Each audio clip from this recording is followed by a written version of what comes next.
get into a fight with your significant other, do you yell, do you scream, do you throw a fit, or do you take the Riverside County approach and use the silent treatment?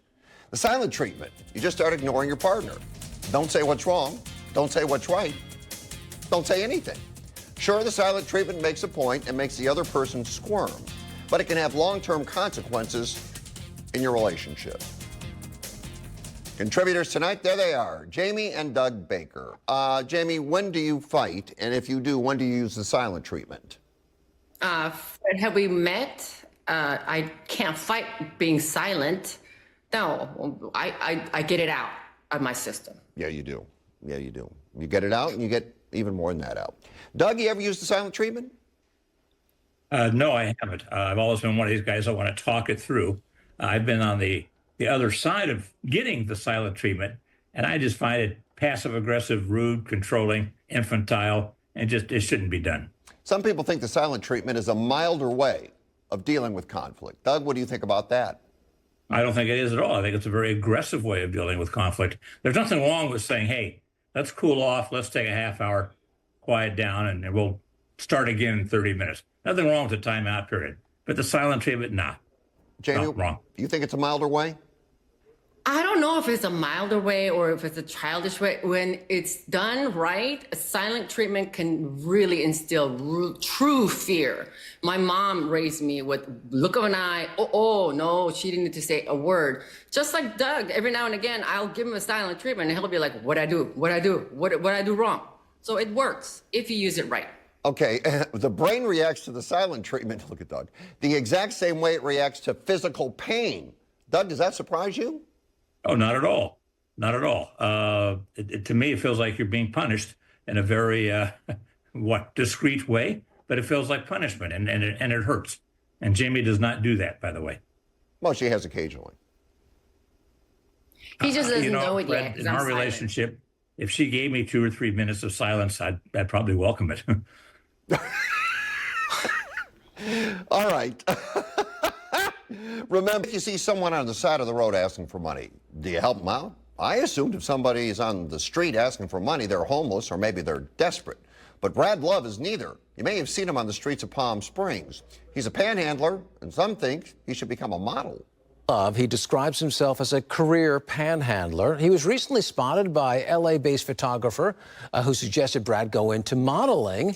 Well, Brad says he's not homeless and he has no interest in modeling or any other kind of job. He says he's had jobs, he's even been a nurse, but asking for cash on the side of the road is just easier. He also has a Cash App account. He advertises to his 20,000 TikTok followers. It's not clear how much Love makes on his street hustle, but he did post a clip claiming he made about $260 in just a couple hours last month. So there you go. Brad is not homeless. He has had jobs. He doesn't want another because he believes begging is easier. Jamie, is Brad a genius or just lazy? I think he's genius and well, he's not lazy because he obviously goes to the gym and works out because he's got some guns on him. But my God, what the heck is he thinking? He's an idiot. Doug, how do you feel about the gun show? More power to him. He's honest enough to admit that I don't want an honest day's job. I'm going to beg for money. I want to earn good money doing it, and I'm okay with that. Good for him. Okay. But do you think people like Brad make it harder for those who desperately need money and are homeless, Doug? I don't think so. But isn't it interesting when you go back to this theory about looks? If you're better looking, you might benefit from that even while you're begging for money. I hope that's not the case. I personally don't give money to anybody who's standing on the street looking for it. So I don't think it hurts them at all. Jamie, do you think him doing that actually hurts people who are homeless and need money? Well, in a way, because if you're homeless and you're not as attractive, I mean, then you're a SOL. I mean, but today at work, we had a panhandler. It wasn't Brad, it was bad. But, he asked for money and then he comes in and eats. No, this is not right. All right. Well, look, bottom line here, he's really not doing anything illegal. That being said, should we even care how he makes his money? Jamie? I don't care how he makes his money, but God, I feel bad for his mother, and I wonder where he'll be 5 years from now. I don't know, 5 months from now. He's milking it, and I hope he gets his stuff together. All right. Remember when Friday nights meant we all got dressed up and we hit the town? You know something? Those days might be fading into memory. Recent survey reveals that most Americans would rather stay home than go out. Cheers to you. According to a study, this has changed in the past few years. Why? To save money? The people still want to see their friends, but they're happy to see them at home or talk to them on the phone. And the great thing is, when I have people come over to my house, they move as slowly as those people did. That's the best thing. You really want your friends to move that slowly.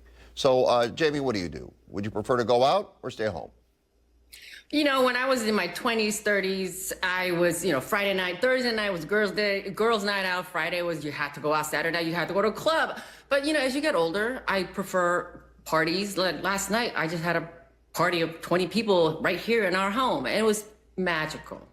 Yeah, I mean, you talk about when you were in your 20s or 30s. I mean, you're 35 years old. So you're still right there. Oh, Doug, no, Doug? Okay. What do you think? Stay home or go out, Doug? We almost have to get a larger house just to have room for her ego, Fred. She doesn't need help there. The study suggests home gatherings foster more genuine interaction. All right, Doug, what do you think about that? I think that's absolutely true. For me, it's of lesser importance where I'm going than who I'm going there with. I prefer company of friends, quiet conversation. And boy, the best place to do that is just sitting around your living room and enjoying that. That's more important to me. Jamie, do you think this is a momentary shift, or are home clubs here to stay? I think it's more of a generational, like aging kind of a thing, momentary. Sure. I don't know. For me, going out to a restaurant, that's fun, but having a private gathering is so much more fun. So whatever makes it happier. All right. Do you want to do a shout out, Jamie? Do you have somebody you want to shout out tonight?